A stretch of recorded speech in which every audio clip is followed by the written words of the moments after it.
Green hydrogen र green ammonia प्रविधि प्रयोग गरी रासायनिक मल कारखाना स्थापना गर्न लगानी बोर्ड नेपाल मार्फत कार्य अगाडि बढाइनेछ। आगामी वर्ष प्रमुख बालीहरू लगाउने समयमा रासायनिक मलको सहज आपूर्ति सुनिश्चित गर्न मल खरिदका लागि रु 15 अर्ब विनियोजन गरेको छु। तीनै तहका सरकारको समन्वयमा प्रत्येक स्थानीय तहमा प्राङ्गारिक मल उत्पादन तथा उपयोगलाई प्रोत्साहन गर्न आवश्यक रकम विनियोजन गरेको छु। धान, गहुँ, मकै र दुध लगायतका कृषि उत्पादनको न्यूनतम समर्थन मूल्य तोकिनेछ। उक्त मूल्यमा तोकिएका खाद्यान्न बाली खाद्य व्यवस्था तथा व्यापार कम्पनी लिमिटेड लगायतका संस्थाहरूले खरिद गर्ने व्यवस्था मिलाइनेछ। समर्थन मूल्य र खरिद मूल्यबीच अन्तर हुन गएमा शोध भर्ना उपलब्ध गराउने व्यवस्था मिलाएको छु। धान लगायत खाद्यान्न भण्डारका लागि मुलुकभर 100 सामुदायिक खाद्य गोदाम र घर निर्माण गर्न रु 45 करोड विनियोजन गरेको छु। खाद्य सुरक्षाको लागि बिउ सुनिश्चितता अभियान अन्तर्गत कृषिमा आत्मनिर्भरताका लागि गुणस्तरीय बिउ बिजनमा क्रमशः आत्मनिर्भर बनाउँदै लगिनेछ। उन्नत तथा वर्णशंकर बिउ विकास तथा अनुसन्धानमा राष्ट्रिय कृषि अनुसन्धान परिषद, विश्वविद्यालयहरू, राष्ट्रिय तथा अन्तर्राष्ट्रिय सङ्घ संस्था, निजी क्षेत्र तथा किसानहरूको समन्वय र सहकार्यलाई प्रभावकारी बनाइनेछ।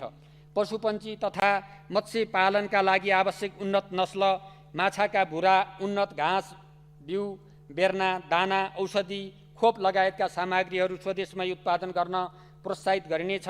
पशुपन्छीका महामारी रोग नियन्त्रणको लागि खोप कार्यक्रम सञ्चालन गरिनेछ। पशु नस्ल सुधार मार्फत उत्पादकत्व वृद्धि गर्न पशु प्रजनन कार्यालयको संस्थागत क्षमता सुदृढीकरण गरी मुलुकमा 510 स्थानीय तहमा कृषि गर्भाधान सेवा उपलब्ध गराइनेछ। कुखुरा लगायत पशुपन्छीको खोपको आयातमा सहजीकरण गरिनेछ। पोखरा र नेपालगञ्जमा रहेको सिमेन्ट उत्पादन केन्द्रमा थप प्रविधि जडान गरी उन्नत नस्लका साँडे र राँगा ल्याई सिमेन्ट उत्पादन गर्नेछ। आगामी वर्ष 2 लाख गाई र 2 लाख भैँसीको उन्नत नस्लको सिमेन्टबाट कृत्रिम गर्भाधान सेवा उपलब्ध गराइनेछ। कृषि खाद्य प्रविधि तथा पशुपन्छी रोग अन्वेषण प्रयोगशालालाई क्रमशः अन्तर्राष्ट्रिय प्रत्यायनयुक्त प्रयोगशालामा स्तरोन्नति गर्न न्यूनतम पूर्वाधार विकास र क्षमता अभिवृद्धिको लागि कार्यक्रम सञ्चालन गरिनेछ। खाद्य पदार्थमा हुन सक्ने थप 2 वर्गका विषादीहरूको अवशेष परीक्षण सुरु गर्नेछ। प्राङ्गारिक कृषि उत्पादनलाई प्रोत्साहन, प्रमाणीकरण र ब्रान्ड प्रवर्धन गरी राष्ट्रिय तथा अन्तर्राष्ट्रिय रूपमा बजारीकरण गर्नेछ। जलवायु परिवर्तन, रोग किराको प्रकोप एवं प्राकृतिक विपदहरूबाट कृषि, पशुपन्छी लगायत तथा मत्स्य क्षेत्रमा रहेको जोखिम न्यूनीकरणका लागि पशुपन्छी बिमा लगायतका अनुकूलन व्यवस्थापनका कार्यक्रमहरू सञ्चालन गरिनेछ। विक्रम सम्वत 2079लाई कृषि जैविक विविधता वर्षको रूपमा मनाइनेछ। कृषि बाली तथा पशु बिमाको प्रिमियममा 80% अनुदान प्रदान गर्न रु 76 करोड विनियोजन गरेको छु। नगदे बाली खेती गर्न किसानहरूलाई उत्प्रेरित गरिनेछ। नेपाल सरकारले उखु किसानलाई उपलब्ध गराउने अनुदान रकम उखु क्रसिङ भएकै वर्ष उपलब्ध गराइनेछ।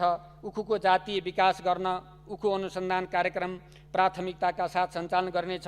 चिनी उत्पादनमा मुलुकलाई आत्मनिर्भर बनाउन उखु बालीका अतिरिक्त सुगर बिट्स समेतको उत्पादन गर्न कार्यक्रम सञ्चालन गरिनेछ।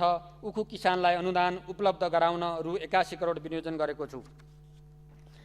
प्रत्येक प्रदेशमा ठुला र मध्यम आकारका मोडिफाइड एटमोस्फियर कोल्ड स्टोर खोल्ने व्यवस्था मिलाइनेछ। चोभार स्थित फलफुल तथा पुष्प बजार सञ्चालनमा ल्याइनेछ। रूपन्देहीको कर्साघाटमा आधुनिक कृषि उपज निर्यात बजार निर्माण कार्य सुरु गर्नेछ। कृषि तथा वन विश्वविद्यालय तथा अन्य कृषि क्याम्पसहरूले आफ्ना विद्यार्थीहरूलाई अध्ययन अनुसन्धानका अतिरिक्त अनिवार्य रूपमा उत्पादनमूलक कृषि तथा पशुपालन फर्महरूमा प्रयोगात्मक अध्ययन गराउने व्यवस्था मिलाइनेछ। जलवायु परिवर्तन अनुकूलन कार्यक्रम अन्तर्गत मुगु, जुम्ला, कालीकोट जिल्लाका जलवायु तथा खाद्य सङ्कटासन्न बासिन्दाहरूको जीविकोपार्जन सुधार र अनुकूलन क्षमता अभिवृद्धि गर्ने कार्यक्रम सञ्चालन गरिनेछ।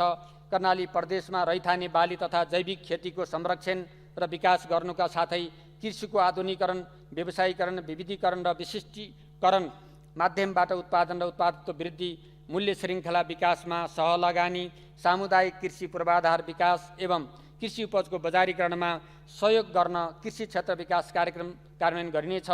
कृषि तथा पशुपन्छी विकास मन्त्रालयको लागि रु 55 अर्ब 97 करोड विनियोजन गरेको छु। सर्वश्रेष्ठ खाता खोलो है आज नै सर्वश्रेष्ठ बचत र मुक्ति खाता